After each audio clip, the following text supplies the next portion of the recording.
নমস্কার, আগমনীর ক্লাসরুমে আপনাদের স্বাগত জানাই।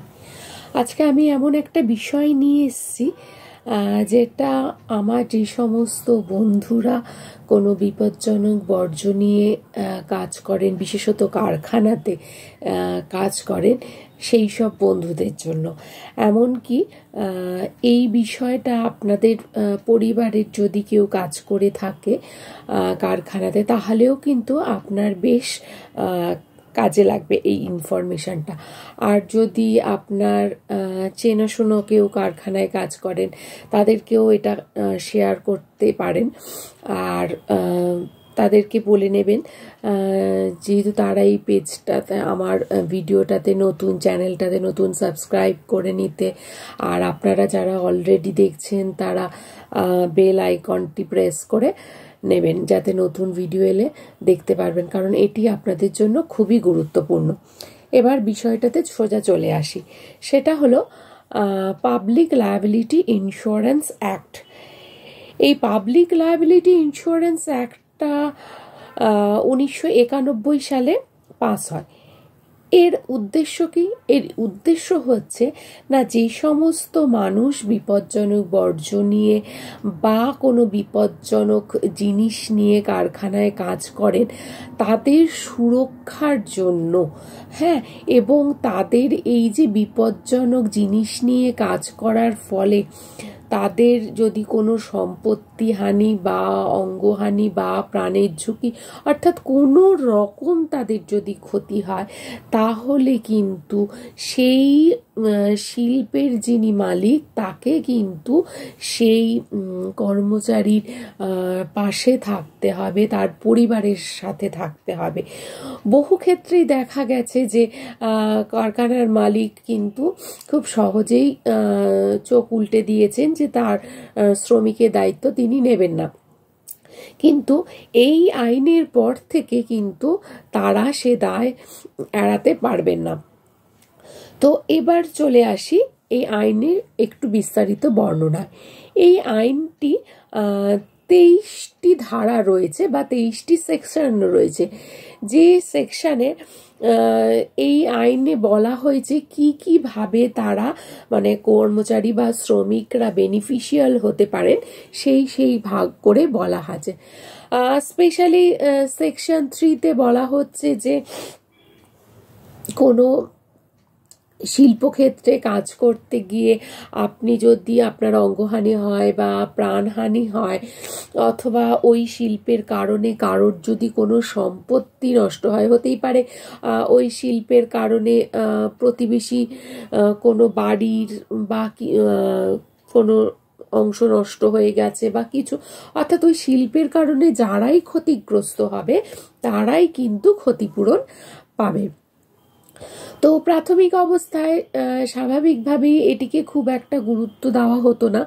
পরবর্তীকালে যখন মধ্যপ্রদেশ হাইকোর্ট সেকশন 3-এর আন্ডারে রায় দেন এই আইনের সাপেক্ষে, তখন থেকে কিন্তু আস্তে আস্তে ব্যাপারটার বেশ প্রচলন হতে শুরু করলো।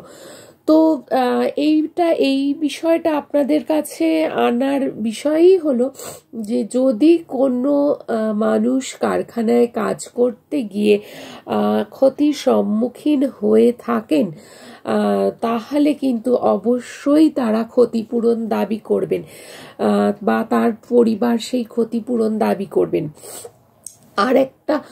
তবে আরেকটা দাবি করার আগে একটু যে বিষয়গুলো মাথায় রাখবেন সেটি হচ্ছে যে যার হয়ে আপনারা ক্ষতিপূরণ দাবি করছেন তার সাথে আপনার রিলেশন কি, এটা একটা ম্যাটার করবে। আর একটা হচ্ছে যে ঘটনাটি ঘটে যাওয়ার 5 বছরের মধ্যে কিন্তু বিষয়টা দেখে নিতে হবে, হ্যাঁ, না হলে কিন্তু অনেক দিন আগের ঘটে যাওয়া জিনিস কিন্তু আর ক্লেম করলে তখন কিন্তু আর পাওয়া যাবে না। তবে 5 বছর সময়টাও কিন্তু ভীষণ লেন্দি, হ্যাঁ। সাধারণত আপনারা যখনই এই রকম ঘটনা ঘটবে তার 15 দিনের মধ্যে ক্লেম করবেন, এবং এই ক্লেমটা করার পর নিখুঁতভাবে খতিয়ে দেখা হবে তারপর যদি দেখা যায় যে না আপনার যে দাবিটা সমস্ত কিছু জেনুইন, তারপরেই কিন্তু ক্লেমটা পাস হবে। তাই বেশি দেরি করবেন না, কারণ বেশি দেরি করলে কিন্তু অনেক সমস্যা তৈরি হয়ে যায়।